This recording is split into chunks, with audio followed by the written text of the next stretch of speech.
Dear people of God, ஐந்தாவது session. Today we will be little bit stepping into the book of Revelation. Okay, we won't really get into it, but we will try and look at some scriptures. இன்றைக்கு வெளிப்படுத்தின விசேஷத்திற்குள்ளே போகிறோம். முழுமையாக ஆழ்ந்து அந்த காரியத்தை நாம் பார்க்க போகிறது இல்லை. ஆனால் ஓரளவுக்கு நான் உங்களோடு கூட சில காரியங்களை நான் பேச விரும்புகிறேன். இதுவரைக்கும் முதலாவதாக தீர்க்க தரிசன வசனங்கள், கடைசி காலத்தை குறித்து தீர்க்க தரிசன வசனங்கள், இயேசு சொன்ன தீர்க்க தரிசன வசனங்கள் என்ற காரியத்தை நாம் பார்த்தோம். கடைசி நாட்கள் எப்படிப்பட்ட நாட்களாக இருக்கும்? ஒரு கடினமான நாட்களாக இருக்கும், கொடூரமான நாட்களாக இருக்கும் என்பதை நாம் பார்த்தோம்.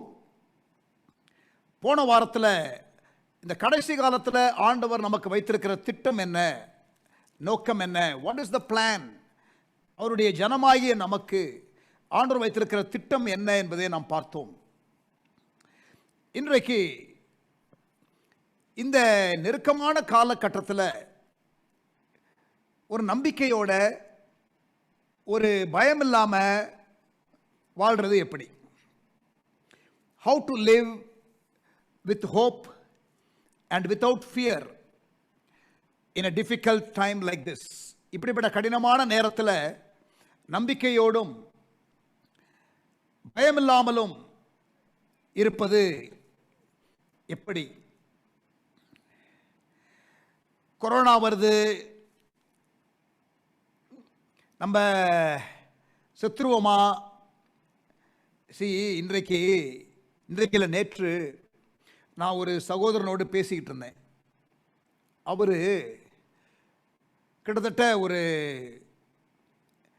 200-300 கோடி அவருக்கு சொத்து இருக்கும். அவர் கிட்ட ஃபோன் பண்ணி பேசினேன். ஏன்னா அந்த அண்ணன் எனக்கு தெரியும். அவர் ரொம்ப நாளாக ஃபோனே பண்ணலை, ரொம்ப நாளாக மெசேஜ் கூட ரிப்ளை பண்ணலை.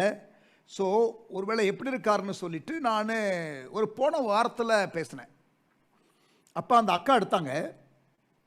அப்போ சொன்னாங்க, இது மாதிரி அழுதுட்டாங்க, இது மாதிரி சிக்காக இருக்கிறோம் அப்படின்னு சொல்லிட்டு ரொம்ப அழுதுட்டாங்க. அவர் பேச முடியாத சுச்சுவேஷனில் இருக்கிறாரு அப்படின்னு. ஸோ ஜோ பண்ணிவிட்டு நான் வச்சுட்டேன்.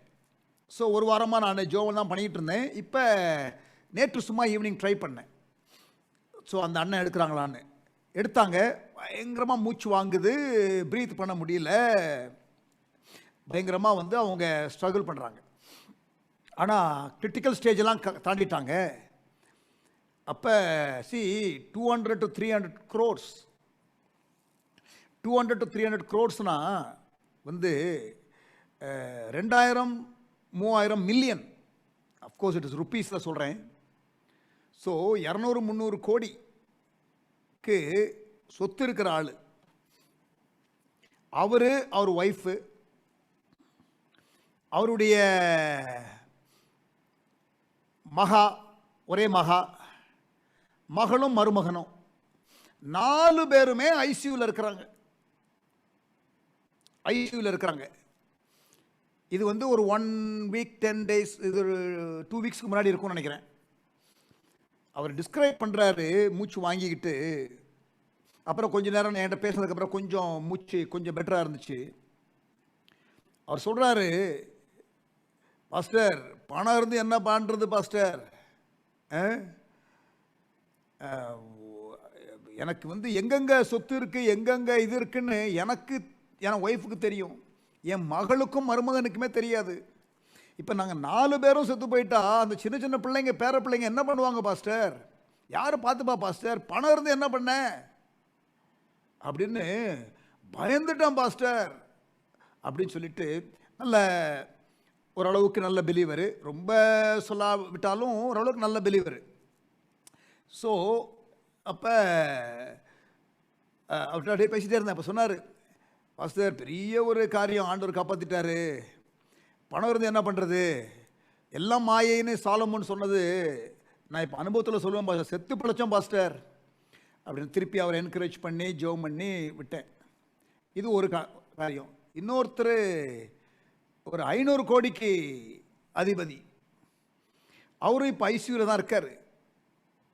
பட் அவருக்கு பிள்ளைகள்லாம் இருக்கிறாங்க, நல்ல வியாபாரத்தை பார்க்கக்கூடியவங்க. பட் ஆனால் அவரும் இப்போ யாரோட பேச முடியாது, ஐசியூவில் இருக்கிறாரு. ஸோ இப்போ இந்த சுச்சுவேஷனில் எப்படி பயம் இல்லாமல் இருக்கிறது, how to live without fear. So உயிர் எப்படி இருந்தாலும் போயிடும், ஆண்டவர் எல்லாருக்கும் ஒரு நேரத்தை குறிச்சிருக்கிறாரு, எப்போ பிறப்போம் எப்போ இறப்போம் அப்படிங்கிற ஒரு தியரியும் இருக்குது. இன்னொரு தியரி வந்து இப்போ அதுக்காக நீங்கள் வந்து ஆண்டவர் கரெக்டு, நான் ஒத்துக்கிறேன், எப்போ எவ்வளோ நாள் பூமியில் வாழுவோம் அதெல்லாம் ஆண்டவர் குறிச்சு, அதுக்காக நீங்கள் வந்து எப்படினாலும் பரவாயில்ல சொல்லிட்டு வீட்டில் இருந்து அதான் ஆண்டவர் தான் குறிச்சிட்டாரு, நமக்கு சாவு வந்து ஆண்டவர் சொன்னால் தான் வரும் அப்படின்னு சொல்லிட்டு நீங்கள் வந்து அப்படியே வெளியில் வந்து கவர்மெண்ட் உடைய ப்ரோட்டோகால் எதுவும் ஃபாலோ பண்ணாமல் போக முடியுமா? No, it's not possible. So you also have responsibility. ஆண்டவர் உங்களுக்கு கொடுத்த நாட்களை கூட நீங்கள் விரயம் பண்ண முடியும். ஸோ அந்த சப்ஜெக்ட் நமக்குள்ள போக வேண்டாம். when will we die? God's sovereignty and human responsibility ரெண்டையும் நம்ம சமநிலைப்படுத்தி பார்க்கணும். God's sovereignty and human responsibility, தேவனுடைய ஆளுகையும் மனிதனுடைய பொறுப்பும், இதை சமநிலைப்படுத்தி பார்க்கணும். இப்போ உலகத்தை சுவிசேஷமயமாக்கணும்னு சொல்லும்போது எல்லாருமே யார் யார் ரட்சிக்கப்படணும் ஆண்டவர் முடிவு பண்ணுவார், ஆண்டவர் ரட்சிப்பார் அப்படின்னு சொல்லிட்டு போகிறது காட் sovereignty. பட் ஹியூமன் ரெஸ்பான்சிபிலிட்டின்னு ஒன்று இருக்குல்ல, சுவிசேஷம் சொல்லணும். So we have to have a good proper balanced understanding, ஒரு சமநிலை புரிந்து கொள்ளுதல், தேவனுடைய ஆளுகை மனிதனுடைய பொறுப்பு. ஸோ ரெண்டையும் சரியாக புரிந்து கொள்ள வேண்டும். ஸோ நான் உங்களுக்கு ரியாலிட்டியை சொல்கிறேன். இன்றைக்கு நடந்து கொண்டிருக்கிற காரியங்கள், நிறைய பேர் யங் பீப்புள் சாகுறாங்க. இந்த தேர்ட் வேவ்னு ஒன்று வரும், அப்போ குழந்தைகள் சாவார்கள் என்று சொல்லுகிறார்கள். இப்போ ஏர்பார்ன், அதாவது நீங்கள் வந்து என்ன பண்ண வேண்டாம், நீங்கள் வந்து இந்த முகக்கவசம் அதெல்லாம் இல்லை, இப்போ மூக்கு வழியாக அதெல்லாம் கிடையாது. இப்போ எல்லா இடத்துலையுமே யாராவது தும்முனா, யாராவது இருமுனா, யாராவது தொட்டா அப்படி அதெல்லாம் கிடையாது. இப்போ காற்றுல இருக்குதான். நீங்கள் சோஷியல் டிஸ்டன்சிங் மெயின்டைன் பண்ணால் கூட காற்றுல இருந்து உங்கள்கிட்ட வரும்னு சொல்கிறாங்க வேர்ல்டு ஹெல்த் ஆர்கனைசேஷன். ஸோ ரியலாக வந்து இப்படிப்பட்ட ஒரு காலகட்டத்தில் வாழுகிறோம். இன்னும் நீங்கள் வெளிப்படுத்தின விசேஷத்தில் பார்த்தா 6ஆம் அதிகாரத்தில் இல்லை அந்த சிகப்பு குதிரை, அந்த கருப்பு குதிரை, அப்புறம் அந்த பேல் ஹார்ஸ், அதெல்லாம் வந்து ஒவ்வொன்றும் ஒவ்வொரு டிசாஸ்டர். ஒவ்வொரு முத்திரையை உடைக்கும் பொழுது ஒவ்வொரு குதிரைகளை குறித்து அங்கே ரெவலேஷன்ஸ் 6 வாசிக்கிறோம். அப்போ போட்டிருக்குதால 1/4 of the world population will die when the 4th seal is broken, when the pale horse comes out.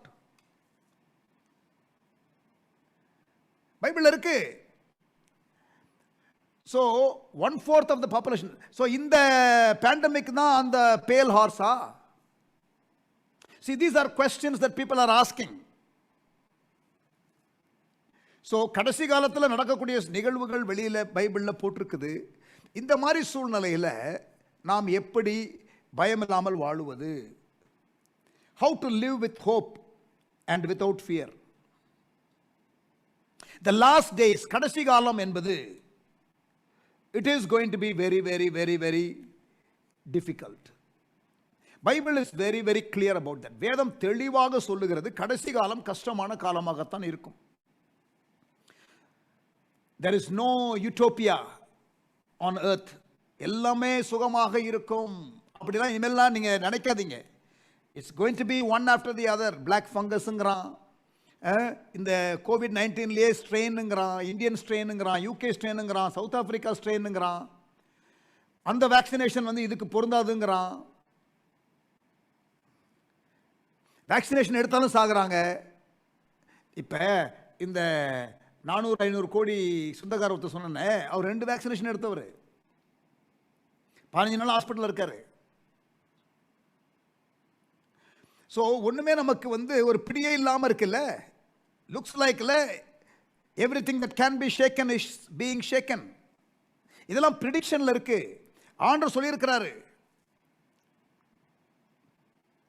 2 தீமோத்தேயு 3ஆம் அதிகாரம் 1ஆம் வசனம் நாம் ஏற்கனவே பார்த்தோம். Just referring that now. 2 தீமோத்தேயு 3ஆம் அதிகாரம் 1ஆம் வசனம், மேலும் கடைசி நாட்களிலே கொடிய காலங்கள் வரும் என்று அறிவாயாக. கொடிய காலங்கள் வரும் என்று அறிவீர்களாக. Difficult times. அது என்ன வசனம் போட்டிருக்குது, என்ன வார்த்தை போட்டிருக்குது? கொடிய காலங்கள். இங்கிலீஷில் பெரிலஸ் டைம்ஸ், ஃபியர்ஸ் டைம்ஸ், பயங்கரமான நாட்கள்.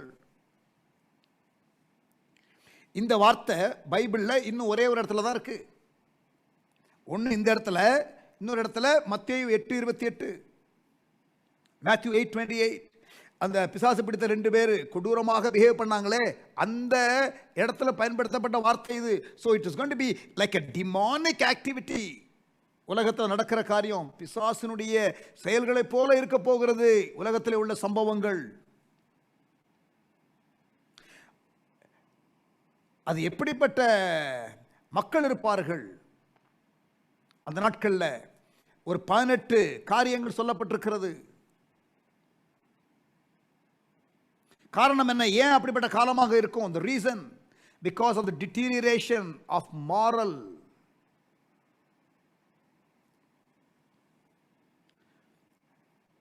deterioration of morals, ethics and character.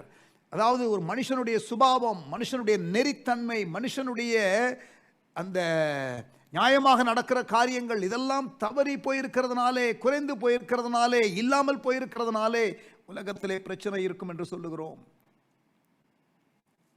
இங்கே வாசிக்கிறோம் அந்த 18 மாரல் எத்திக்கல் பிளெமிஷஸ் அங்கே சொல்லப்பட்டிருக்கிறது. 18 நெறித்தன்மை என்று எடுத்துக்கொண்டாலும் அல்லது சரியான செயல்கள் அல்லாமல் இருக்கிற காரியங்கள் என்று எடுத்துக்கொண்டாலும் ஒரு 18 காரியங்கள் இருக்கிறது. there are 18 moral and ethical blemishes அங்கே. இதை நீங்கள் தொகுத்து சொல்லணும்னா, if you want to sum up that, அதாவது தொகுத்து சொல்லணும்னா, love of self, சுயநலம், love of money, பண ஆசை, மூன்றாவது lovers of pleasure, lovers of self, lovers of money and lovers of pleasure. இப்படிப்பட்ட மக்கள் தான் இருப்பார்கள். நீங்க பாருங்களேன், சுத்தி பாருங்களேன், சபைக்குள்ளேயே பாருங்களேன், சபைக்குள்ளேயே பாருங்களேன், லவர்ஸ் ஆஃப் செல்ஃப் இருக்காங்களா? இல்லைனா உங்க சபையில் எல்லாரும் ஏஞ்சல்ஸா? ஒருவேளை எங்க சபையில் சென்னையில் மட்டும்தான் அப்படி இருக்காங்களா? உங்க சபையில் எல்லாம் ஒரே தேவதூதர்கள் தான் இருக்கிறீங்களா?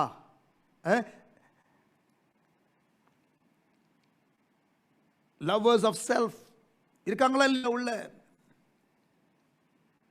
நான் இங்கே பார்க்கிற காரியங்கள் ஊழியக்காரர்களே அநேகர் அப்படி இருக்கிறதை பார்க்கிறேன். Why talk about believers? விசுவாசிகளை பத்தி ஏன் பேசணும்? ஊழியர்களே நிறைய பேர் அப்படி இருக்கிறாங்க எங்க நாட்டில். Lovers of self, lovers of money, lovers of pleasure. இதனால தான் இன்றைக்கு உறவுகள் சீரழிந்து கொண்டிருக்கிறது.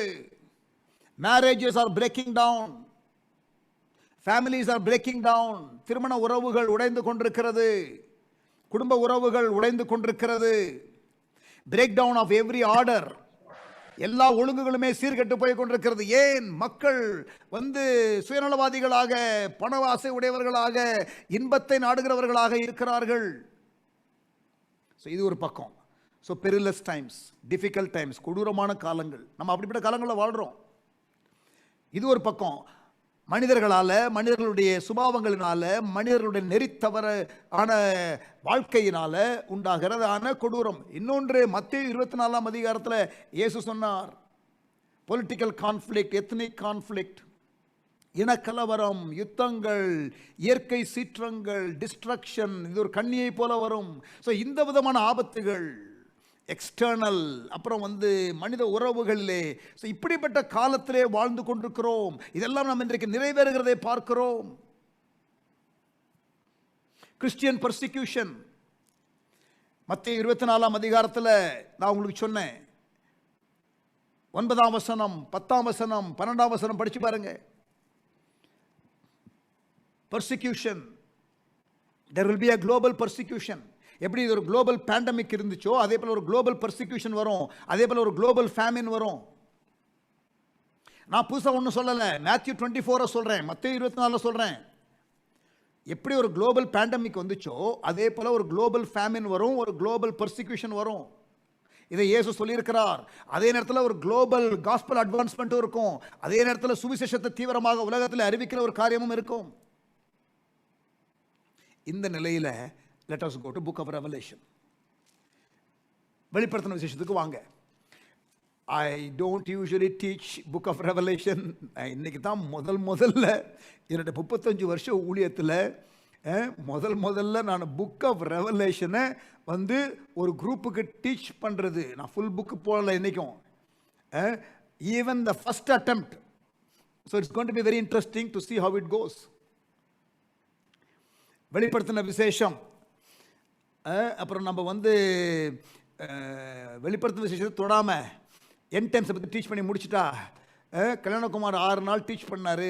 புக் ஆஃப் ரெவலேஷனுக்கே அவர் போகலங்க அப்படின்னு சொல்லிட போறீங்க. ஆமென். ஸோ புக் ஆஃப் ரெவலேஷனை சும்மா டச் பண்ணிடுவோம்.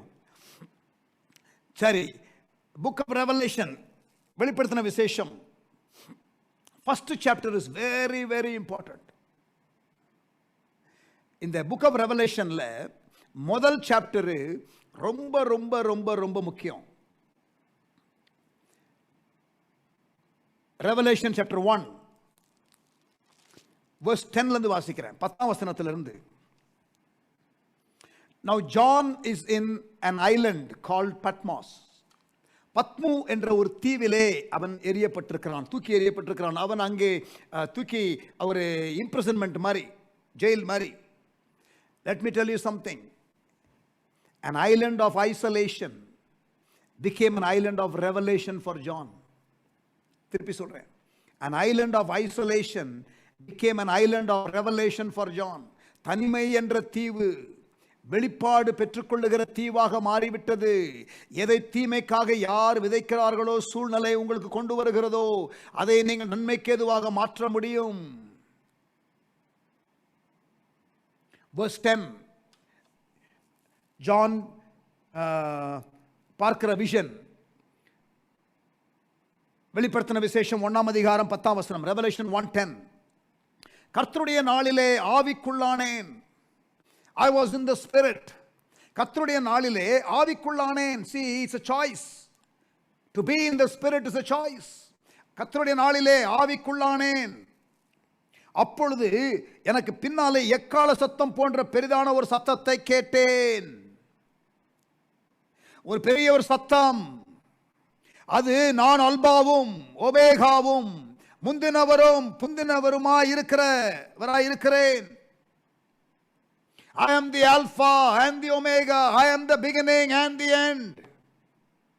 நீ காண்கிறதை ஒரு புஸ்தகத்திலே எழுதி, நீ காண்கிறதை ஒரு புஸ்தகத்திலே எழுதி, ஆசியாவிலே இருக்கிற எபேசு, சிமிர்னா, பெர்கமு, தியத்திரா, சர்தை, பிலதெல்பியா, லவோதிகேயா, அந்த 7 சபைகள். We will look at that in chapter 2 and chapter 3. வெளிப்படுத்தின விசேஷம் 2ஆம் அதிகாரம் 3ஆம் அதிகாரத்தில் அதை பார்க்கலாம். ஆண்டவர் தன்னை அறிமுகப்படுத்திக் கொள்ளுகிறார். நான் அல்பாவும் ஒமேகாவும் முந்தினவரும் பிந்தினவருமாய் இருக்கிறேன். நீ காண்கிறதை ஒரு புஸ்தகத்திலே எழுதி அதை என்ன பண்ணு, இந்த 7 சபைகளுக்கு, என்னும் பட்டணங்களில் உள்ள 7 சபைகளுக்கும் அனுப்பு என்று விளம்பியது. This letter, this revelation must be documented by John and must be sent to all the 7 churches. 7 சபைகளுக்கும் அனுப்ப வேண்டும். அப்பொழுது என்னுடனே பேசின சத்தத்தை பார்க்க திரும்பினேன். சத்தம் இல்லையா,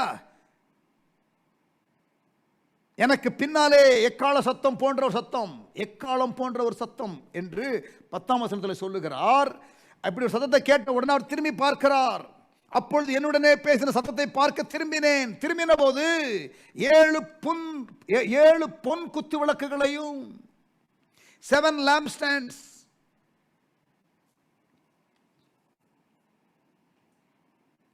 அந்த 7 குத்து விளக்குகளின் மத்தியிலே 7 குத்து விளக்குகளின் மத்தியிலே நிலையங்கி தரித்து மார்பருகே பொற்கச்சை கட்டி இருக்கிற மனுஷகுமாரனுக்கு ஒப்பானவரையும் கண்டேன். Like a son of man I saw. See, John knows who Jesus is. This is Apostle John. இது அப்போஸ்தலனாகிய யோவான், இயேசுவுடைய 12 சிஷ்யர்களிலே ஒருவன். அந்த 12ல 3 பேர் இன்னர் சர்க்கிள்ல இருந்தவன். மாத்திரமல்ல அந்த 3 பேர்ல இயேசுவின் மார்பிலே சாய்ந்திருந்தவன். Someone who was close to Jesus.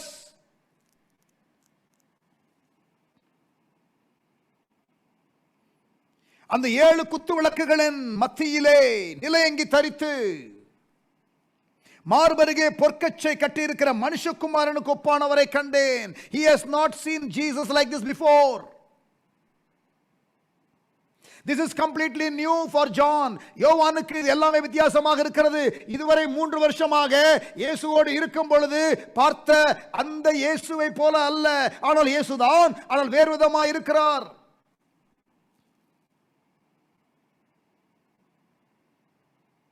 அவருடைய சிரசும் மயிரும் வெண்பஞ்சை போலவும் உறைந்த மலையைப் போலவும் வெண்மையாயிருந்தது. அவருடைய கண்கள் அக்கினி ஜுவாலைகளை போல இருந்தது. அவருடைய கண்கள் அக்கினி ஜுவாலைகளை போல இருந்தது.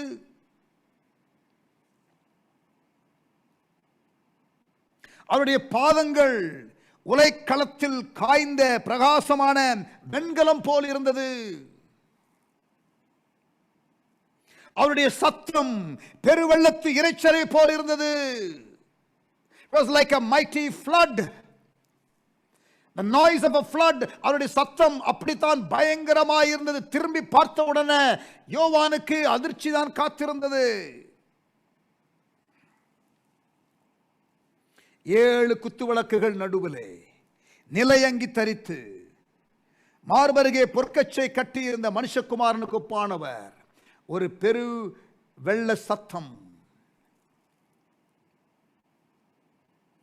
தமது வலது கரத்திலே, கவனிங்க, தமது வலது கரத்திலே 7 நட்சத்திரங்களை ஏந்தி கொண்டிருந்தார். 7 stars. இந்த 7 குத்து விளக்குனா என்ன, இந்த 7 நட்சத்திரம்னா என்ன அப்படிங்கிறத நம்ம இன்னொரு 2 minutes பார்க்கலாம். We are coming there. தமது வலது கரத்தில் 7 நட்சத்திரங்களை ஏந்தி கொண்டிருந்தார். அவர் வாயிலிருந்து இருபுறமும் கருக்குள்ள பட்டயம் புறப்பட்டது. இருபுறமும் கருக்குள்ள பட்டயம் புறப்பட்டது. அவருடைய முகம் வல்லமையாய் பிரகாசிக்கிற சூரியனை போல் இருந்தது. John has not seen Jesus like that before. Meeting Jesus wasn't new for John. இயேசுவை சந்திக்கிறது பழக்கமான ஒன்றுதான் யோவானுக்கு. ஆனால் இப்பொழுதோ அதே இயேசு வேற ஒரு மகிமையான ரூபத்திலே இருக்கிறார். நான் அவரை கண்டபோது செத்தவனை போல அவருடைய பாதத்திலே விழுந்தேன்.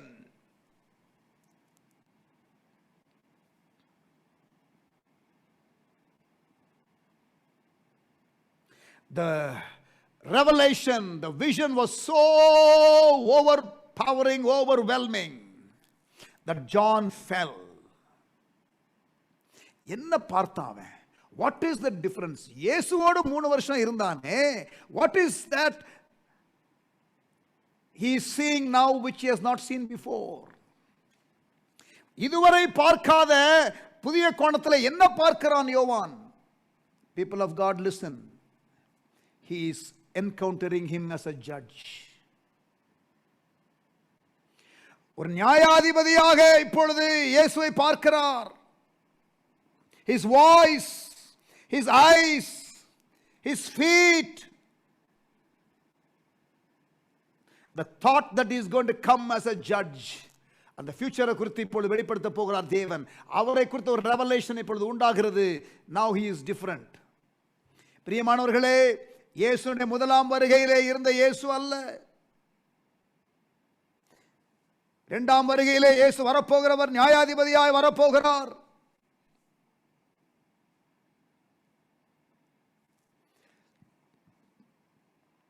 ரெண்டு கொரிந்தியர் 5:10. 2 கொரிந்தியர் 5:10. ஏனென்றால் சரீரத்திலே அவன் செய்த நன்மைக்காவது தீமைக்காவது, listen, when he comes back, நன்மைக்காவது தீமைக்காவது தக்க பலனை அடையும்படிக்கு நாம் எல்லாரும் கிறிஸ்துவின் நியாயாசனத்திற்கு முன்பாக வெளிப்பட வேண்டும். Paul is mentioning that when he is writing to the Corinthians. கொரிந்தியருக்கு எழுதும் பொழுது அவர் எழுதுகிறார், கவனியுங்கள், ஏனென்றால் சரீரத்திலே அவன் செய்த நன்மைக்காவது தீமைக்காவது தக்க பலனை அடையும்படிக்கு நாம் எல்லாரும் கிறிஸ்துவின் நியாயாசனத்திற்கு முன்பாக வெளிப்பட வேண்டும். ஆகையால் therefore, verse 11, கர்த்தருக்கு பயப்படத்தக்கதென்று அறிந்து மனுஷருக்கு புத்தி சொல்லுகிறோம். Therefore we preach this Jesus, preparing people for the coming of the Lord. ஆண்டவருடைய வருகைக்காக, நியாய தீர்ப்புக்காக நாங்கள் ஆயத்தப்படுத்துகிறோம், அவரையே பிரசங்கிக்கிறோம். We need preachings today. இன்றைக்கு அப்படிப்பட்ட பிரசங்கங்கள் தேவை.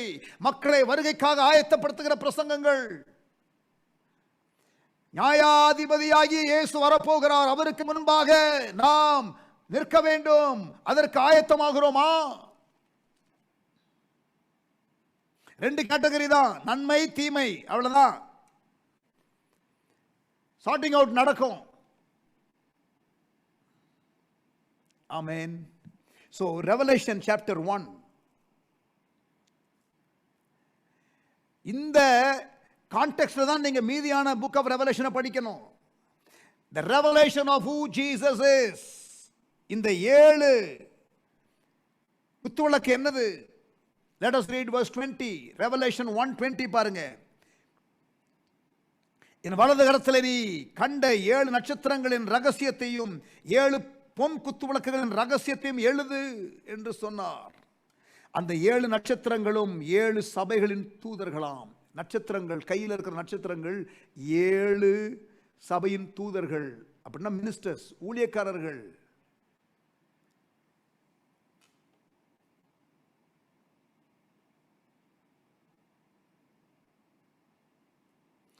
நீ கண்ட 7 குத்துவிளக்குகளும் 7 சபைகளாம். குத்துவிளக்கு என்பது அங்கே சபை, அங்கே ஆண்டவருடைய கையிலே ஏந்தி இருக்கிறது, அதில் உள்ள ஊழியக்காரர்கள்.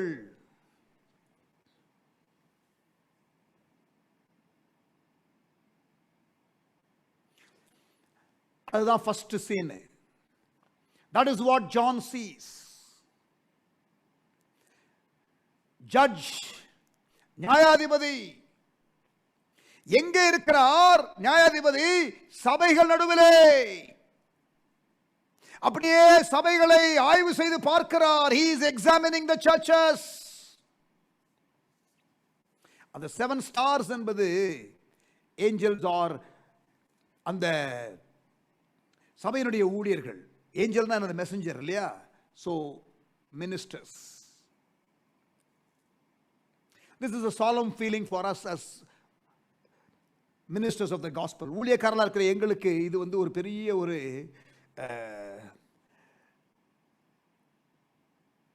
அப்படியே யோசிக்க வைக்கிற ஒரு காரியம். ஆண்டவருடைய கரத்திலே இருக்கிற நட்சத்திரங்கள். நமது வலது கரத்திலே 7 நட்சத்திரங்களை ஏந்தி கொண்டிருந்தார். கர்த்தருடைய ஊழியக்காரர்கள் ஆண்டவருடைய கைகளில் இருக்கிற நட்சத்திரங்கள்.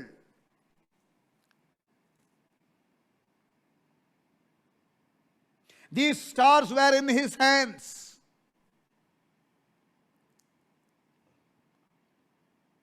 Seven stars, they were angels. 7 lampstands, they were churches.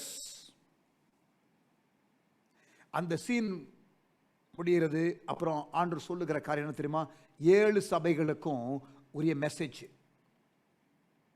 Then comes the evaluation of the 7 churches. Chapter 2, chapter 3. ஆண்டவர் முதல்ல எதை அவர் அலசி ஆராய்ந்து பார்க்கிறார்? தேசங்களை அல்ல, சபையை. John sees the vision of God, the judge, and the first thing he sees is him sorting out the church. நியாயாதிபதியாக தேவனை பார்க்கிறார். பார்த்த பிறகு முதலாவதாக சபையை தான் ஆண்டவர் ஆய்வு செய்கிறார். ஆமென்.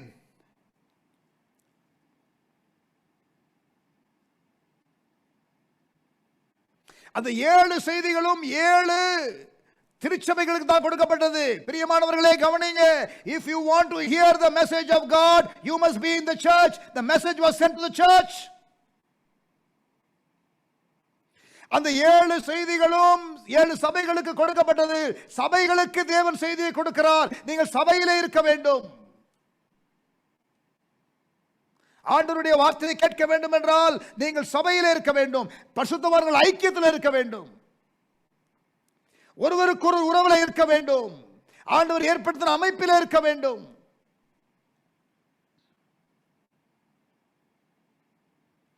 ஆவியானவர் சபைகளுக்கு சொல்லுகிறதை காதுள்ளவன் கேட்க கடவன். 7 முறை வருகிறது. அந்த 7 சபைகளுக்கும் செய்தி வரும் பொழுது வெளிப்படுத்தின விசேஷம் 2ஆம் அதிகாரம் 7ஆம் வசனம்.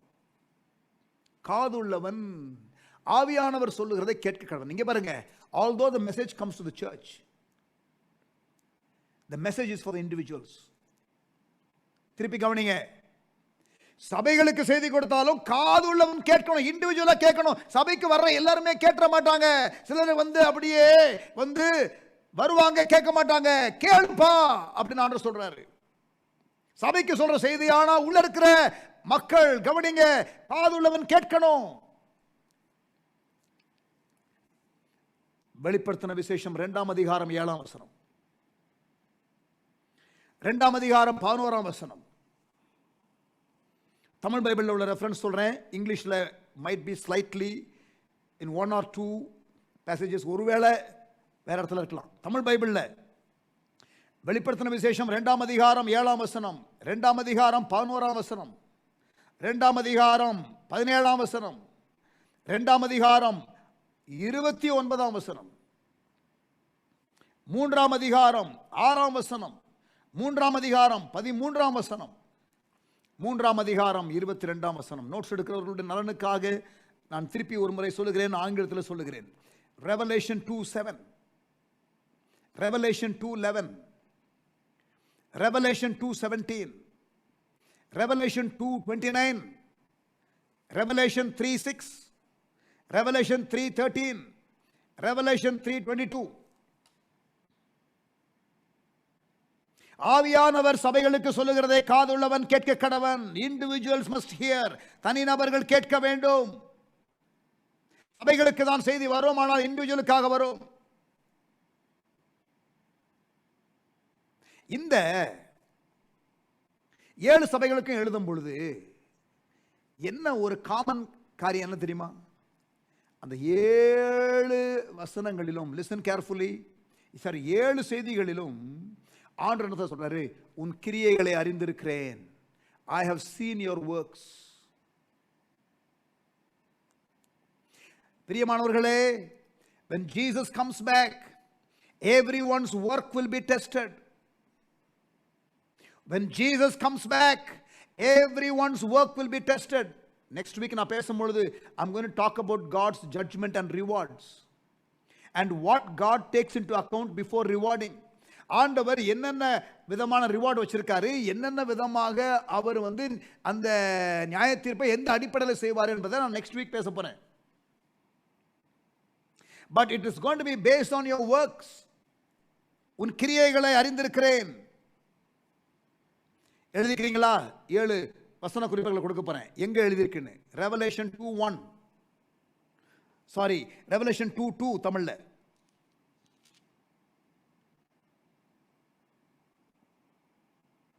உன் கிரியைகளை அறிந்திருக்கிறேன். வெளிப்படுத்தின விசேஷம் 2ஆம் அதிகாரம் 9ஆம் வசனம்.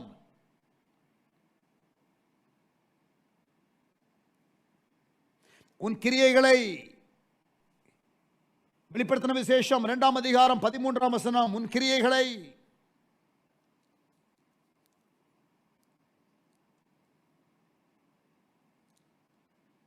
வெளிப்படுத்தின விசேஷம் 2ஆம் அதிகாரம் 19ஆம் வசனம், உன் கிரியைகளையும். வெளிப்படுத்தின விசேஷம் 3ஆம் அதிகாரம் 1ஆம் வசனம், உன் கிரியைகளை அறிந்திருக்கிறேன். வெளிப்படுத்தின விசேஷம் 3ஆம் அதிகாரம் 8ஆம் வசனம், உன் கிரியைகளை அறிந்திருக்கிறேன். வெளிப்படுத்தின விசேஷம் 3ஆம் அதிகாரம் 15ஆம் வசனம், உன் கிரியைகளை அறிந்திருக்கிறேன். ஆண்டவர் சபையை ஆராய்ந்து பார்க்கும் பொழுது நம்முடைய கிரியைகளை பார்க்கிறார். விசுவாசியே, கர்த்தருடைய பிள்ளைகளே, நம்முடைய கிரியைகளை ஆண்டவர் பார்க்கிறார். அவனவன் கிரியை தக்க பலன் என்னோடு கூட வருகிறது. ரெவலேஷன் சாப்டர் 22, வெளிப்படுத்தின விசேஷம் 22ஆம் அதிகாரம் 12ஆம் வசனம், verse 12, அவனவனுடைய கிரியைகளின்படி அவனவனுக்கு நான் அளிக்கும் பலன் என்னோடு கூட வருகிறது. இதோ சீக்கிரமா வருகிறேன். நம்முடைய கிரியைகளை அவர் பார்க்கிறார்.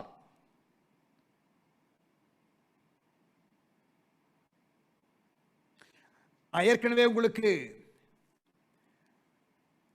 ரோமர்ல ஒரு வசனம் சொன்னேன் இல்லையா, ஆரம்பத்தில் நன்மை தீமை இந்த 2 காரியம்தான் சார்ட்டிங் அவுட் நடக்கும். ஆமென்.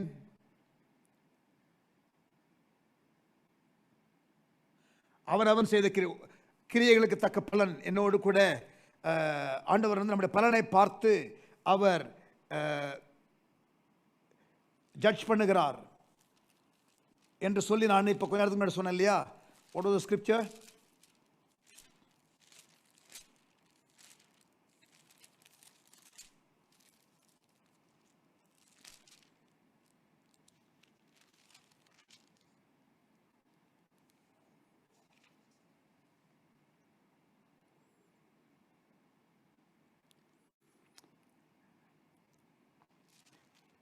நம்முடைய கிரியைகளை அவர் பார்க்கிறார். ஆமென். ரைட், கவனிங்க.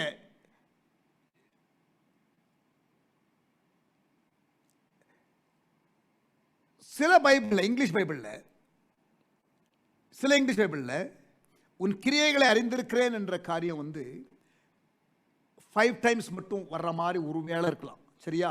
Because of the text. So let us not go there. அந்த காலத்தில் நீங்கள் இப்போ போக வேண்டாம். பட் லேட்டஸ்ட்டு டெக்ஸ்ட்டை வச்சு டிரான்ஸ்லேட் பண்ணது எல்லாமே 7 இடத்துலையும் வருகிறது. So Tamil Bible latest version வச்சு தான் பண்ணதுனால ஒன்றும் ப்ராப்ளம் இல்லை. இன்னொரு காரியம் அந்த செய்தியில் கவனிக்க வேண்டியது, உன் கிரியைகளை அறிந்திருக்கிறேன், கிரியைகளை அறிந்திருக்கிறேன், கிரியைகளை அறிந்திருக்கிறேன்னு ஆண்டவர் சொல்கிறாரு. அதோடு கூட இன்னொரு காரியம் ஆண்டவர் சொல்லுகிற காரியம் என்னன்னா, அந்த 7 சபைகளுக்கு சொல்லும் பொழுது 5 சபைகளுக்கு ஆண்டவர் சொல்ற வார்த்தை மனம் திரும்பு.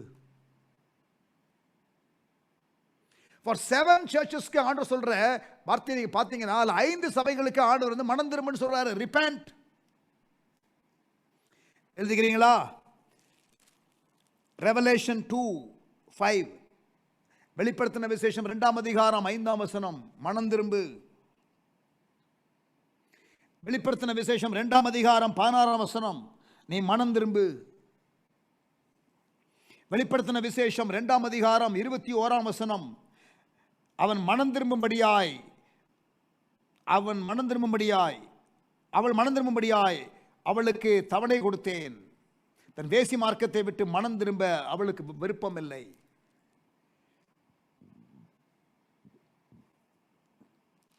நாலாவதாக ரெவலேஷன் சாப்டர் 3 verse 3, வெளிப்படுத்தின விசேஷம் 3ஆம் அதிகாரம் 3ஆம் வசனம், மனம் திரும்பு. வெளிப்படுத்தின விசேஷம் 3ஆம் அதிகாரம் 19ஆம் வசனம், மனம் திரும்பு. So out of 7 churches, 5 churches get the message, repent. அது அன்னைக்கு. இன்னைக்கு ஆண்டவரே 7 சபைகளை எடுத்து ப்ரொபோஷனாக வச்சுக்கிட்டோமே, ஒரு 7000 சபைகளை எடுத்துக்கிட்டா ஒரு 5000 சபைக்கு இந்த ரிப்போர்ட் வருமா? எனக்கு என்னமோ இப்போ உள்ள சபைகளை பார்த்தா 7000 சபைகளுக்கும் வரும் போல இருக்கு. என்னுடைய திங்கிங், என்னுடைய அனாலிசிஸ், நான் பார்க்கிற, I am travelling, I go to several nations, I travel with in country, இந்தியாவுக்குள்ள நான் டிராவல் பண்றேன், வெளியிலையும் போகிறேன், I see the churches. John the Baptist என்ன மெசேஜ் கொடுத்தாரு? மனம் திரும்பு. இயேசு முதல்ல கொடுத்த செய்தி என்ன? மனம் திரும்புங்கள். on the day of Pentecost பேதுரு பிரசங்கம் பண்ணும்போது என்ன பேசினாரு? மனம் திரும்புங்கள். How much repentance message is preached today? And when we preach like that, how many people like it? இன்னைக்கு செழிப்பின் உபதேசம், விசுவாசம், faith, prosperity, grace, இதெல்லாம் கேட்டா நல்லா சந்தோஷமா கேட்குறாங்க. ஆனா மனம் திரும்புதல் பத்தி பேசினா, சபைக்கு தேவையான செய்தி பேசணும்ல, சபைக்கு தேவையான செய்தியை பேசினா மக்கள் கேட்கணும்ல.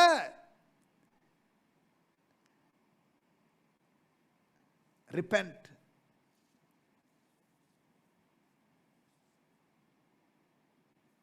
ஆமென்.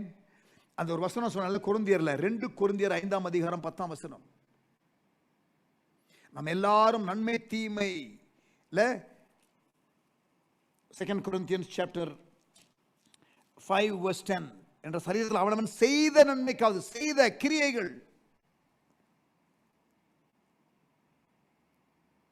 முதல்ல ஆண்டவர் எதை பார்க்கிறாரு? First John is seeing Jesus as judge. அவரை யாரா பார்க்கிறாரு? நியாயாதிபதியா பார்க்கிறாரு. அந்த கான்டெக்ஸ்ட்ல தான் நீங்க முழு புக் ஆஃப் ரெவலேஷனை படிக்கணும். அப்புறம் முதல்ல எங்க அவரு உலாவறாரு? சபைகளோட உலாவறாரு, சபையை அனலைஸ் பண்றாரு.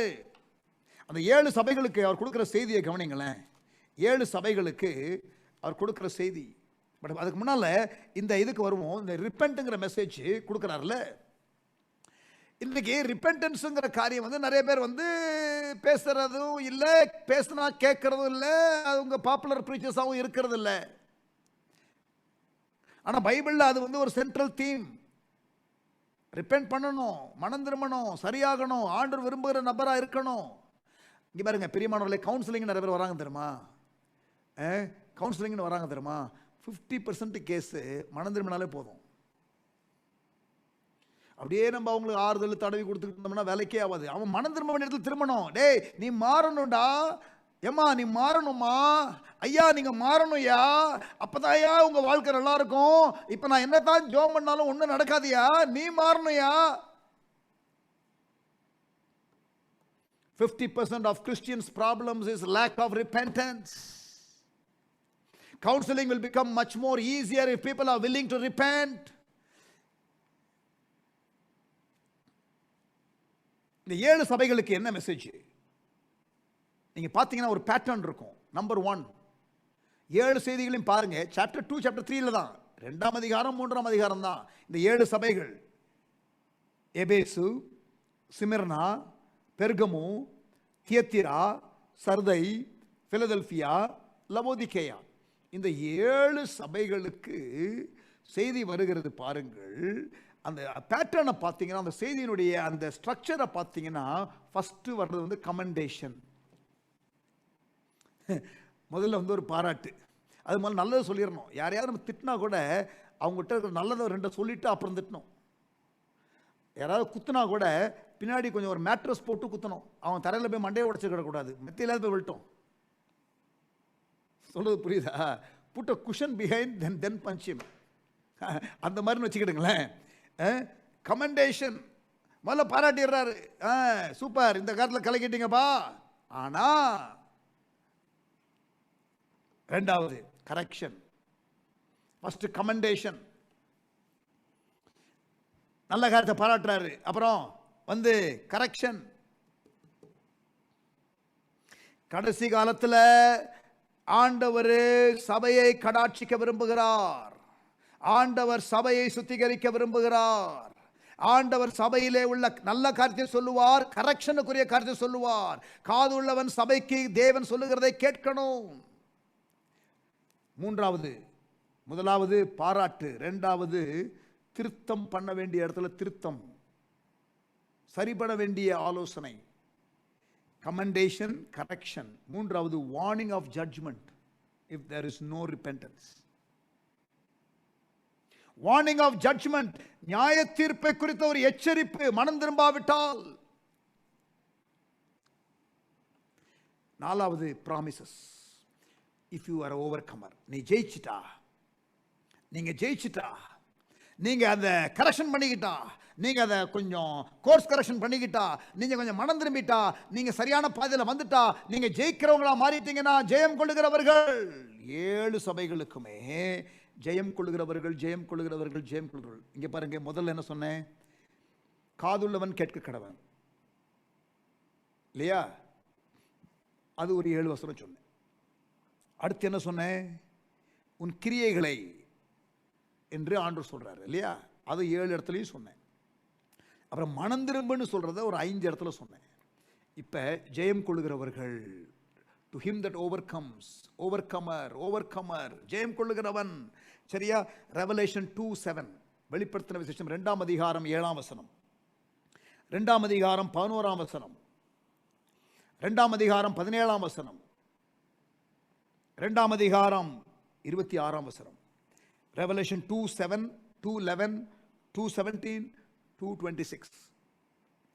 Then moving to chapter 3, chapter 3 verse 5, chapter 3 verse 12, chapter 3 verse 21. வெளிப்படுத்தின விசேஷம் 3ஆம் அதிகாரம் 5ஆம் வசனம், 3ஆம் அதிகாரம் 12ஆம் வசனம், 3ஆம் அதிகாரம் 21ஆம் வசனம். 4, அவருடைய மெசேஜ் என்னது? பாராட்டுறேன் நல்ல காரியத்தை. 2வது சரியில்லாத காரியத்தை சொல்றேன், திருத்திக்கோ. திருந்தலனா ஜட்ஜ்மெண்ட், திருந்திட்டியா ப்ராமிஸ், வாக்குத்தத்தம். ஆமென். ப்ராமிஸ் யாருக்கு? ப்ராமிஸ் யாருக்கு? வாக்குத்தத்தம் யாருக்கு? ஜெயிக்கிறவர்களுக்கு. நம்ம வாக்குத்தத்தம் எல்லாருக்கும் கொடுத்துருவோம். எங்க ஊழியர்கள் இருக்காங்களே, தமிழ்நாட்டில் இருக்கிற ஊழியக்காரங்க, ஒரே வாக்குத்தத்தம் தான். நியூ இயருக்கு ஒரு வாக்குத்தத்தம், அப்புறம் மாசம் மாசம் ஒரு வாக்குத்தத்தம், இப்பெல்லாம் டெய்லி கொடுக்குற அளவுக்கு வந்துட்டானுங்க.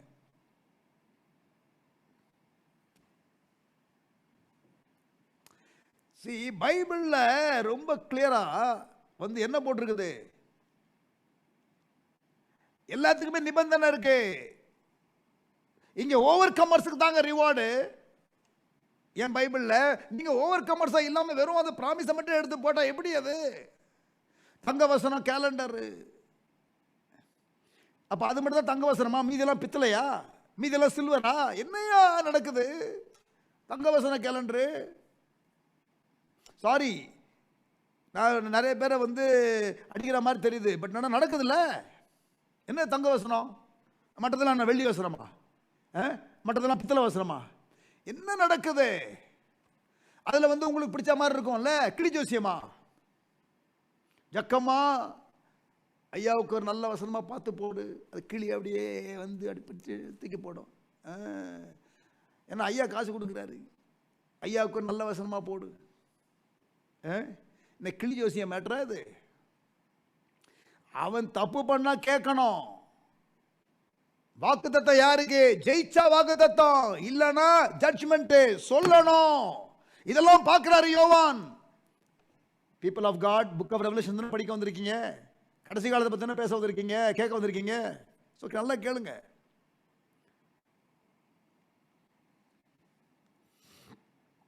ரெவலேஷன் 12:21, வெளிப்படுத்தின விசேஷம் 12ஆம் அதிகாரம்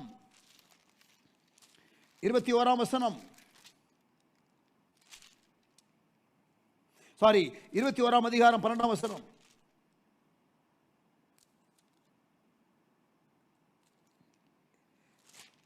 இல்ல, 21ஆம் அதிகாரம் 7ஆம் வசனம். ஜெயம் கொள்ளுகிறவன் எல்லாவற்றையும் சுதந்திரத்துக் கொள்ளுகிறான். Revelation 21:7.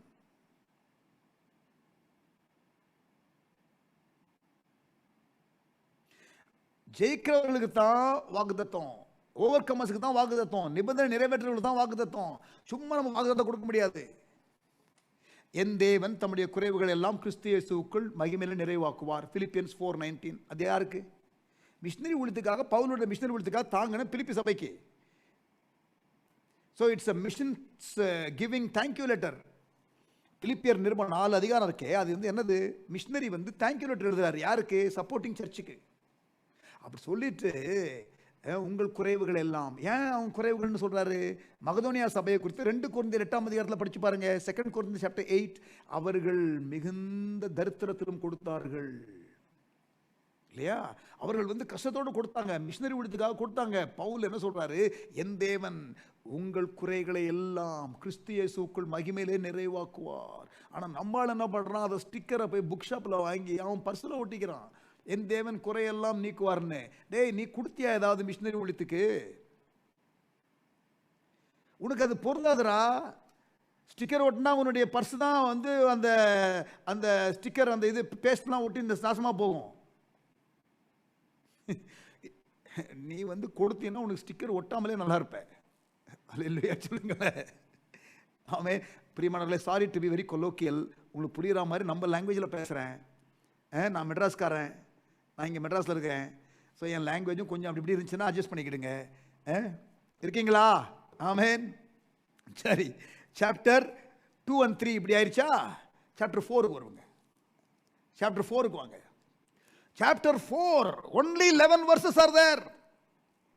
only 11 verses are there. ஆனா இதுல கீ வேர்ட் என்ன தெரியுமா? சிங்காசனம். One word if you want to have for this chapter is throne. Throne room of the universe. இங்கே தீர்மானிக்கிறது தான் உலகம் எங்கிலும் நடக்கிறது, அண்ட சராசரங்கள் நடக்கிறது. throne room of the universe. அண்ட சராசரங்களின் சிங்காசனம். Only 11 verses are there, but 13 times the word throne appears in this chapter. 13 முறை throne என்ற வார்த்தை வருகிறது. 13 முறை throne என்ற வார்த்தை வருகிறது. சிங்காசனம்.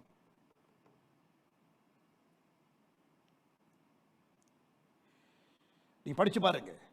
2ஆம் வசனத்தில் 2 தடவை வருது, 3ஆம் வசனத்தில் 1 முறை வருது, 4ஆம் வசனத்தில் 2 முறை வருது, இல்ல 4ஆம் வசனத்தில் 3 முறை வருது, 5ஆம் வசனத்தில் 1 முறை, 6ஆம் வசனத்தில் 3 முறை வருது, 9ஆம் வசனத்தில் 1 முறை வருது, 10ஆம் வசனத்தில் வருது 2 முறை. 11 verses, 13 times the word throne is mentioned. இதுல 4 ரெவலேஷன் வருகிறது. நல்லா கவனிங்க. 4 revelation. People of God listen. இந்த 4 ரெவலேஷன், ஃபர்ஸ்ட் ஜட்ஜுங்கிறத ஃபர்ஸ்ட் சாப்டர்ல பார்த்துட்டோம். இப்ப ஒரு 4 ரெவலேஷன் ஆஃப் காட். இது கரெக்டான பெர்ஸ்பெக்டிவ்ல இருந்தா லைஃப்ல வர்ற எந்த பிரச்சனையுமே பெருசா தெரியாது brother. How to overcome fear, how to live in hope. இந்த கிளாரிட்டி இருந்துச்சுன்னா, இந்த விஷன் இருந்துச்சுனாலே போதும் brother. Revelation of Jesus as judge முதல்ல 1ஆம் அதிகாரம். இப்ப பாருங்க, இந்த 4வது அதிகாரத்தில் என்ன ரெவலேஷன் வருது பாருங்க. He is holy. அவர் பரிசுத்தர். கவனிங்க, எங்க இருக்கு? 8ஆம் வசனம். இருந்தவரும் இருக்கிறவரும் வருகிறவருமாகிய சர்வ வல்லமையுள்ள தேவனாகிய கர்த்தர் பரிசுத்தர், பரிசுத்தர், பரிசுத்தர். பைபிள்ல ஆண்டவரை குறித்து சொல்லப்பட்ட வார்த்தைகள் 3 முறை வருகிற வார்த்தைகள் பைபிள்ல 2 முறை தான் வருகிறது. எங்கே வருகிறது? 3 times mentioned word holy, holy, holy என்ற வார்த்தை அல்லது any word 3 முறை தொடர்ந்து வருகிறது பைபிள்ல. only twice and it is the word holy. and இந்த இடத்துல ஒன்று ரெவலேஷன் 4:8, மற்றொன்று ஏசாயா 6ஆம் அதிகாரம் 3ஆம் வசனம். Holy, holy, holy. Today the church needs a revelation of the holiness of God. Today the church needs the revelation of the holiness of God. Moral blemishes ஓட இருக்கிற உலகம், ethical blemishes ஓட இருக்கிற உலகம், சரியில்லாத நெறி வாழ்க்கை வாழுகிற உலகம், self lovers, money lovers, pleasure lovers, இப்படி உலகத்தில் இருக்கிறதான இந்த நாட்கள்ல ஹோலினஸ் ஆஃப் காட் குறித்த ஒரு ரெவலேஷன் வேணும். இங்கே ஜான் அதை பார்க்கிறார். ஃபர்ஸ்ட் ஜட்ஜா பார்க்கிறாரு. 2ஆம் அதிகாரம் 3ஆம் அதிகாரத்தில் சபையை அலசி ஆராய்ந்து பார்க்கிறார். 4ஆம் அதிகாரத்தில் வரும்பொழுது தேவனை எப்படி பார்க்கிறார்? பரிசுத்தராக பார்க்கிறார். 2வது சர்வ வல்லவராக பார்க்கிறார். ஆமென். verse 8, அந்த 4 ஜீவன்களிலும் ஒவ்வொன்றும் அவ்வாறு சிறகுகள் உள்ளவைகளும் சுற்றிலும் உள்ளேயும் கண்களால் நிறைந்தவைகளுமா இருக்கிறது. அவைகள் இருந்தவரும் இருக்கிறவரும் வருகிறவருமாய் சர்வ வல்லமையுள்ள தேவன், ஆல்மைட்டி காட், ஹோலி காட், அப்புறம் ஆல்மைட்டி காட், சர்வ வல்லவர், பரிசுத்தர், சர்வ வல்லவர். 3வது ரெவலேஷன், இஸ் இட்டர்னல், நித்தியமான தேவன், இருந்தவரும் இருக்கிறவரும் வருகிறவரும் ஆகியவர், எப்பொழுதும் no beginning no end, eternity பாஸ்ட்ல இருந்தார், இட்டர்னிட்டி ஃபியூச்சர்ல இருப்பாரு. நித்திய தேவன், பரிசுத்த தேவன், சர்வ வல்லமையுள்ள தேவன், நித்திய தேவன். John is having a revelation of God. அப்புறம் 11ஆம் வசனம் முடிவில், நீர் சகலத்தையும் சிருஷ்டித்தீர், கிரியேட்டர் காட், எல்லாத்தையும் உண்டாக்குனர் அவர்தான், பரிசுத்தர், சர்வ வல்லமையுள்ளவர், நித்தியமானவர். Hallelujah. The church needs a fresh revelation of God, God's holiness. Right. இப்ப chapter 5 வாங்க. chapter 5 5ஆம் அதிகாரத்துக்கு வாங்க. அன்றியும் உள்ளும் புறம்பும் எழுதப்பட்டு 7 முத்திரைகளால், 7 seals. முதல்ல 7 குத்துவிளக்கு, 7 சபை, 7 நட்சத்திரங்கள், ஊழியர்கள். 5ஆம் அதிகாரம் 7 முத்திரைகள்.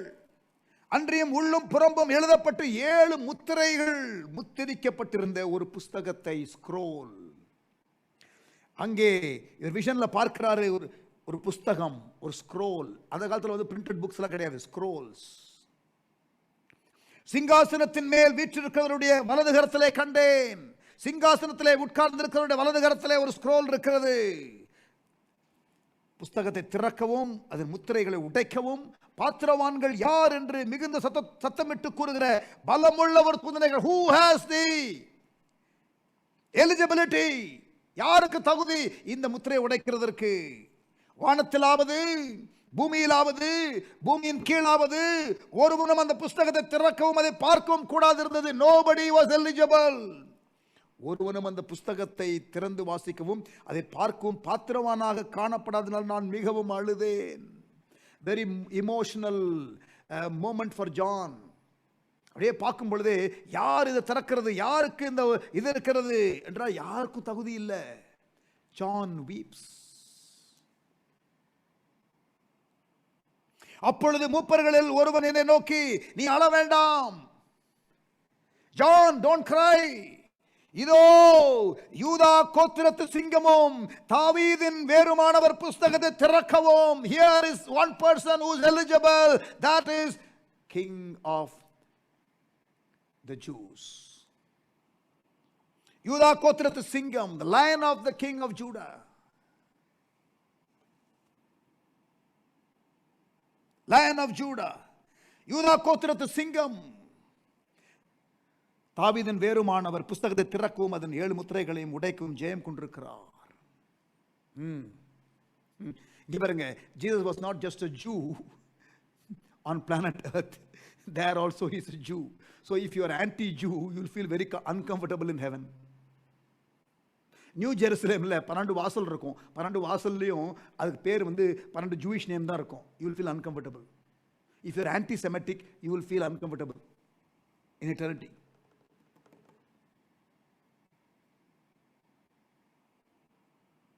யூதா கோத்திரத்தின் சிங்கம், அவருக்கு தகுதி இருக்கு. அழாத John, don't cry John, it will be open, don't worry, நீ பாப்ப. அப்பொழுது இதோ அடிக்கப்பட்ட வண்ணமாய் இருக்கிற ஒரு ஆட்டுக்குட்டி சிங்காசனத்திற்கும் 4 ஜீவன்களுக்கும் மூப்பர்களுக்கும் மத்தியிலே நிற்க கண்டேன். அடிக்கப்பட்ட ஆட்டுக்குட்டி. அங்க ஒரு பெரிய சீறுகிற சிங்கம் போல இல்ல. ஆண்டவர் தன்னை தாழ்த்தியில அவர் அந்த போஸ்ட் எடுத்துக்கிட்டாரு இல்ல. பிலிப்பியர் 2ஆம் அதிகாரம், தன்னை தான் தாழ்த்தி இல்ல, எல்லா நாமத்திற்கும் மேலான நாமத்தை பெற்றுக்கொண்டார்ல, மரண பரியந்தம் தன்னை தாழ்த்தினார். ஆட்டுக்குட்டி. The key to always elevation is be willing to stoop down. Everyone seeks to promote himself or herself today. இன்றைக்கு எல்லாரும் தங்களை ப்ரொமோட் பண்ணிக்கொள்ள விரும்புகிற ஒரு காலம் இது. யாரு செல்ஃப் ப்ரமோஷன் யார் பண்ணது? லூசிஃபருடைய வேலை. லூசிஃபர் என்னது? Self promotion. கரெக்டா? இன்னைக்கு நிறைய பேர் செல்ஃப் ப்ரமோட் பண்றாங்க. என் ஊழியத்தில் நடக்குதா இல்லையா? செல்ஃப் ப்ரமோஷன் அதே நடக்குதா இல்லையா?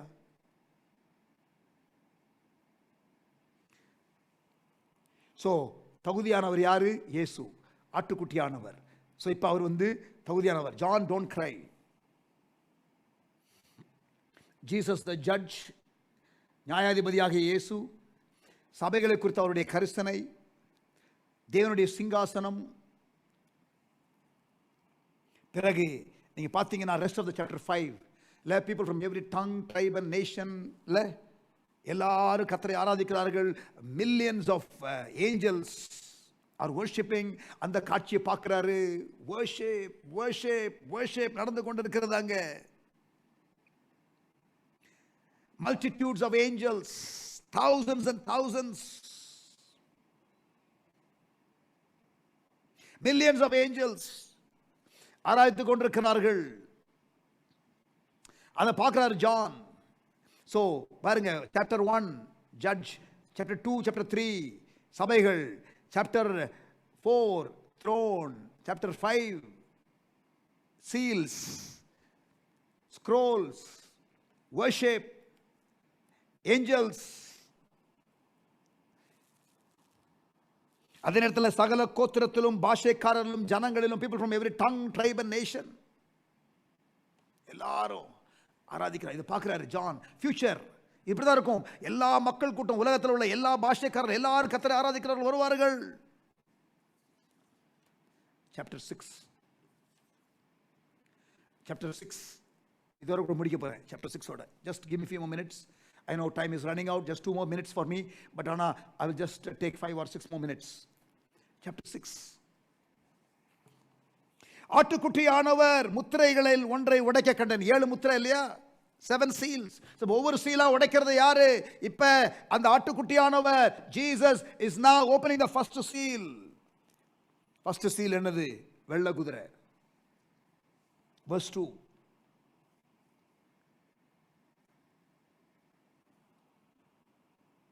இரண்டாவது சீல் உடையுது. என்னது? சேப்பு குதிரை.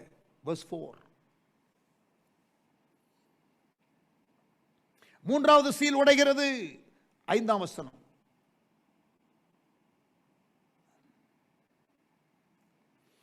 நாலாவது சீல் உடைகிறது. 8ஆம் வசனம். மங்கின நிறமுள்ள ஒரு குதிரை, பேல் ஹார்ஸ், கிரே ஹார்ஸ். இதெல்லாம், இந்த குதிரைலாம் என்னது? இதுதான் உலகத்தில் நடக்கிற சம்பவங்கள். நான் இந்த வெள்ளை குதிரை மட்டும் விட்டுறேன். ஏன்னா வெள்ளை குதிரைங்கிறது சிலர் கிரைஸ்ட்னு சொல்றவங்க இருக்கிறாங்க, சிலர் ஆன்டி கிரைஸ்ட்னு சொல்றவங்க இருக்காங்க.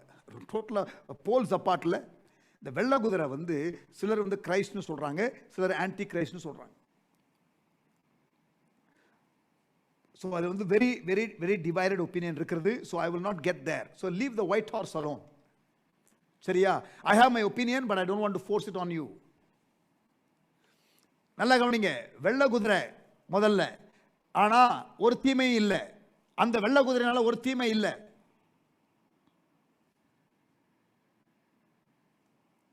ஆனா இரண்டாவது பாருங்க, 4ஆம் வசனம். சிவப்பான வேறொரு குதிரை. அது என்னது? ஒருவரை ஒரு கொலை செய்யத்தக்கதாக சமாதானத்தை பூமியிலிருந்து எடுத்து போடும்படியான அதிகாரம் கொடுக்கப்பட்டது. ஒரு பெரிய பட்டயமும் அவனுக்கு கொடுக்கப்பட்டது. What is this red horse?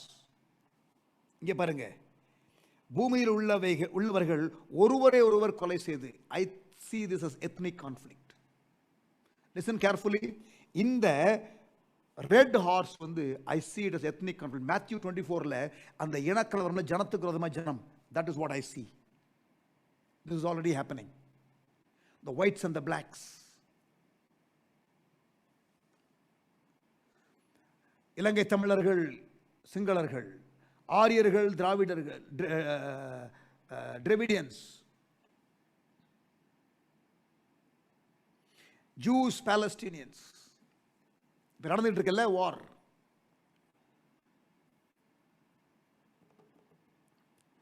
So இதெல்லாம் ஜான் பார்க்கிறார். சோ இரண்டாவது சீல் உடைகிறது, ரெட் ஹார்ஸ். அது வந்து கவனிங்க, no nations will be spared in the last days. All will suffer this ethnic conflict. Singapore, Malaysia, India, கவனிங்க, we will have ethnic conflict. It will come. Third horse, third seal, black horse. என்னது? அவர் மூன்றாம் முத்திரையை உடைத்து மூன்றாம் ஜீவனானது நீ வந்து பார் என்று சொல்ல கேட்டேன். நான் பார்த்தபோது இது ஒரு கருப்பு குதிரையை கண்டேன். அதன் மேல் ஏறி இருந்தவர் ஒரு தராசை தன் கையிலே பிடித்திருந்தான். அப்பொழுது ஒரு பணத்துக்கு ஒரு படி கோதுமை என்றும் ஒரு பணத்துக்கு 3 படி வார்கோதுமை என்றும் எண்ணெயும் திராட்சரசத்தையும் சேதப்படுத்தாதே என்றும் 4 ஜீவன்கள் மத்தியிலே உண்டான சத்தத்தை கேட்டேன். This is famine, global famine, end time shortage of food. என்னது இங்கே போட்டிருக்குது? எண்ணெயும் திராட்சரசத்தையும் சேதப்படுத்தாதே. Don't touch the oil and wine. Rich people, சில ரிச் பீப்புள் மட்டும் என்ஜாய் பண்ணுவாங்க, ஆனால் போருக்கு கொடுக்க மாட்டாங்க. There will be a sharp divide. The rich will exploit. There will be famine. Few rich people will control. இது நடக்கும். இது சொல்லப்பட்டிருக்கிறது மேத்யூ 24. இது வந்து எதுவுமே புதுசு இல்லைங்க. மேத்யூ 24ல சொன்னதுதான் ஜான் பார்க்கிறாரு. இதே இது ஐசையா 24 இருக்கு தெரியுமா? ஐசையா 24 இது எல்லாமே இருக்கு. ஏசாயா 24, மத்தேயு 24, இப்ப ஜான்ல பார்க்கிறோம். லாஸ்ட் ஆஃப் பேல் ஹார்ஸ், 8ஆம் வசனம், 4ஆம் முத்திரை உடையும் பொழுது இதோ மங்கின நிறமுள்ள ஒரு குதிரையை கண்டேன். அதன் மேல் ஏறி இருந்தவருக்கு மரணம் என்று பெயர். பாதாளம் அதன் பின் சென்றது. மரணம், பாதாளம் அதன் பின் சென்றது. பட்டயத்தினாலும் பஞ்சத்தினாலும் சாவினாலும் என்று வாசிக்கிறோம்.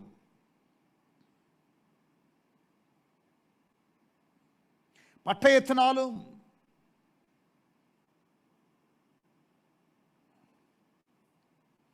பஞ்சத்தினாலும் சாவினாலும் பூமியின் துஷ்ட மிருகங்களினாலும் பூமியின் காற்பங்கில் உள்ளவர்களை கொலை செய்யும்படியான அதிகாரம் அவைகள் கொடுக்கப்படுது. 1/4 of the world population will die. இப்போ இன்றைக்கு பார்க்கிற குளோபல் பேண்டமிக் இருக்குதே, is this the pale horse? Is this the pale horse? Is this the fourth seal that is being opened? Maybe, may not be. மரணம். So பாருங்க பிரியமானவர்களே, இந்த end டைமை குறித்து, டிசாஸ்டர்ஸை குறித்து கிளியராக சொல்லப்பட்டிருக்கிறது என்பதை நான் காட்ட விரும்புகிறேன். எண்ட் டைம்ஸில் நம்ம பயம் இல்லாமல் எப்படி வாழ்றது? Isaiah 24, just give me 5 minutes more. Isaiah 24 எடுங்க. ஏசாயா 24, ஏசாயா 24ஆம் அதிகாரம். இதை பார்த்தீங்கன்னா there are 23 verses. Before the coming of the Lord, ஆண்டு வர்றதுக்கு முன்னாடி என்ன நடக்குங்கிறத வந்து நீங்கள் பாருங்க. chapter 24, இதோ கர்த்தர் தேசத்தை வெறுமையும் பாழுமாக்கி அதை கவிழ்த்து அதன் குடிகளை சிதறடிப்பார். அப்பொழுது ஜனத்துக்கு எப்படியோ அப்படியே ஆசாரியனுக்கும். எல்லாருக்கும் கஷ்டம் வரும். ஜனத்துக்கு எப்படியோ அப்படியே ஆசாரியனுக்கும், வேலைக்காரனுக்கு எப்படியோ அப்படியே எஜமானுக்கும், வேலைக்காரிக்கு எப்படியோ அப்படியே எஜமானிக்கும், கொண்டவனுக்கு எப்படியோ அப்படியே விற்றவனுக்கும். The rich will suffer, the poor will suffer. Pandemic. அரண்மனையில் இருக்கிற சில நாட்டு மந்திரிகளுக்கு வருது, பிரதமருக்கு வருது, கடைநிலை தொழிலாளிக்கு வருது, மைக்ரண்ட் ஒர்க்கருக்கு வருது, பிரைம் மினிஸ்டருக்கு வருது. 500 கோடி 300 கோடி சம்பாதிக்கிற சேர்த்து வச்சிருக்கிற ஆட்களுக்கு வருது.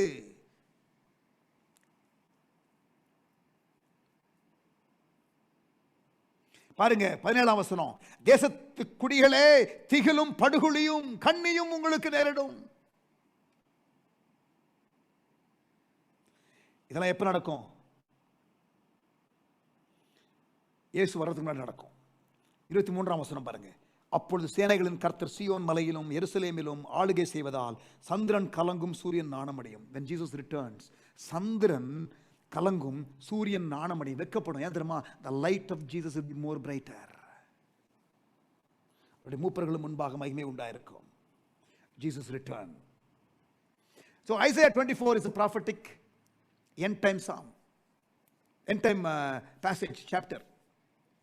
அப்ப யாருங்க இதுல பயம் இல்லாம இருக்கிறது? யாருங்க நம்ம ஹோப்போட இருக்கிறது? பிரியமானவர்களே கவனிங்க. அந்த ஜான் சாப்டர் 1 அப்புறம் John chapter 4, the revelation of him as judge, நியாயாதிபதியா, பரிசுத்தரா, சர்வ வல்லவரா, சிருஷ்டிகரா, நித்தியமானவரா, அவரை ரெவலேஷனோட, அந்த ரெவலேஷனோட இருக்கிறவங்க இதெல்லாம் ஒண்ணுமே கிடையாது. Those who have a clear revelation of who God is and what he is doing, அவர் தேவன், அவர் எப்படிப்பட்டவர், அவர் என்ன செய்கிறார், என்ன நடந்து கொண்டிருக்கிறது என்று புரிந்து கொண்டவர்கள் பதட்டம் அடைய மாட்டார்கள். Hallelujah. How to live without fear, an understanding of the prophetic scriptures and clarity of what God is doing. நிறைய நாட்டு பிரதமர்களுக்கே தெரியல என்ன நடக்குதுன்னு, நிறைய நாட்டு மந்திரிகளுக்கே தெரியல, நிறைய நாட்டு அந்த ஹெல்த் எக்ஸ்பர்ட்ஸ்க்கே தெரியல, சயின்டிஸ்டுக்கு தெரியல, பட் நமக்கு தெரியும். ஆமேன். இது மனுஷனால வந்துச்சா, சைனால இருந்து லேப்ல வச்சாங்களா, இது வச்சாங்களா, எதுவோ எப்படியோ வந்துட்டு போட்டோம், பட் ஆனால் இருக்கும் வருங்கிறது ஆண்டு சொல்லிட்டார். அதுதான் நடந்துகிட்டு இருக்குது. ஆமேன். ஸோ புக் ஆஃப் ரெவலேஷன் லேசா உங்களுக்கு நான் காட்டிட்டேன். நான் ரொம்ப கேர்ஃபுல்லாக இருக்கிறேன், ஏன்னா டிவைடட் ஒப்பீனியன்ஸ் நிறையா இருக்குது புக் ஆஃப் ரெவலேஷனோ அல்லது என் டைம்ஸோ. I am very carefully not getting in to any of that. Just scripture, just ஒரு அவேர்னஸ், ஜஸ்ட் ஒரு preparation, growing as a disciple, preparing your self for is coming. சீசனாக வளர்றது, ஆண்டவர் வருகைக்கு ஆயத்தப்படுறது. அந்த கருத்தை மட்டும் டச் பண்ணிட்டு நான் போகிறேன். Next week I'm going to talk about the judge coming to judge individuals. நம்ம நியாயம் இருக்கிறது எதெல்லாம் அளவுகோலாக வச்சிருப்பாரு. What are the measurement grids that God uses and how God rewards? என்னென்ன ரிவார்ட்ஸ்? அந்த காரியத்தை நாம் நெக்ஸ்ட் வீக் பார்க்க போகிறோம். ஆமேன். ஜெபம் பண்ணலாமா? நல்ல தகப்பனே, எங்களோடு கூட பேசின வார்த்தைகளுக்காக ஸ்தோத்திரம். Thank you, Lord, for your word. Thank you, Lord, for the clarity. Thank you for inspiring us. இதெல்லாம் உலகத்தில் நடக்குங்கிறத சொல்லிட்டீங்களே. ஏசாயா 24 சொல்லியிருக்கீங்க, வெளிப்படுத்தின விசேஷம் 6ஆம் அதிகாரத்தில் சொல்லியிருக்கிறீங்க, மத்தேயு 24 சொல்லியிருக்கிறீங்க, லூக்கா 21 சொல்லியிருக்கீங்க, மார்க் 13 சொல்லியிருக்கீங்க, இன்னும் ஏராளமான வேத புத்தகத்தில் சொல்லியிருக்கிறீங்க. தீர்க்க தரிசன வசன அறிவு எங்களுக்கு இல்லாமல் இருக்கக்கூடாது. எங்களோட பேசினதற்காக ஸ்தோத்திரம். ஆசீர்வதியும். உலகத்தில் 4 ஒரு பங்கு மரிப்பார்கள் என்று சொல்லப்பட்டிருக்கிறதே. ஆண்டவரே 7.5 பில்லியன்னா ஆண்டவரே கிட்டத்தட்ட ஒரு க்ளோஸ் டு 2 பில்லியன் இறந்து போவார்கள் சொல்லப்பட்டிருக்கே. இந்த பேண்டமிக்ல ஒருவேளை அப்படி இறந்து போகலன்னா இன்னொரு பெரிய ஒரு விளைவு வரும், அதுல சாவார்கள் என்று தானே ஆண்டவரே சொல்லியிருக்கீங்க. ஆண்டவரே நாங்கள் கவனமா இருக்கணும். ஆண்டவர் இதெல்லாம் பார்த்துட்டு யாரும் தப்ப முடியாது, பணக்காரனோ ஏழையோ. ஆண்டவரே நாங்க உமக்கு பயந்து ஆண்டவரோட வருகைக்காக ஆயத்தப்பட்டு உம்முடைய வருகைக்காக நாங்கள் ஆயத்தப்படணும். ஆண்டவரே அதுக்கு தானே ஆண்டவர் எங்கிட்ட பேசுறீங்க. Preparing us for the second coming. ஏதோ நிறைய நாலேஜ் இந்த வியூ அந்த வியூன்னு படிக்கிறதுக்காக எங்களை ஆண்டவரே கொண்டு வரல, எங்களை ஆயத்தப்படுறதுக்காக கொண்டு வந்தீங்க. போதுமான அளவு எங்கிட்ட பேசுறீங்க. உமக்கு ஸ்தோத்திரம். ஆசீர்வதிங்க. தொடர்ந்து அடுத்த வார பாடத்தையும் பொறுப்படுத்திக் கொள்ளுங்க. வந்த ஒவ்வொருவரையும் ஆசீர்வதியும். ஆண்டவரே இதற்கு ஏற்ற விதத்தில் வாழ்க்கையை அமைத்துக் கொள்ள, ப்ரையாரிட்டிஸ் சரிப்படுத்திக் கொள்ள, முன்னுரிமை சரிப்படுத்திக் கொள்ள, மனம் திரும்ப வேண்டிய இடத்துல மனம் திரும்ப, ஆண்டவருடைய வெளிப்பாடை சரியா பிடித்துக் கொள்ள, அவருடைய காலத்தை அறிந்து செயல்பட, வருகைக்கு ஆயத்தப்பட உதவி செய்யும். இயேசுவின் நாமத்தில் பிதாவே, ஆமென். Thank you, Pastor Stephen. Over to you.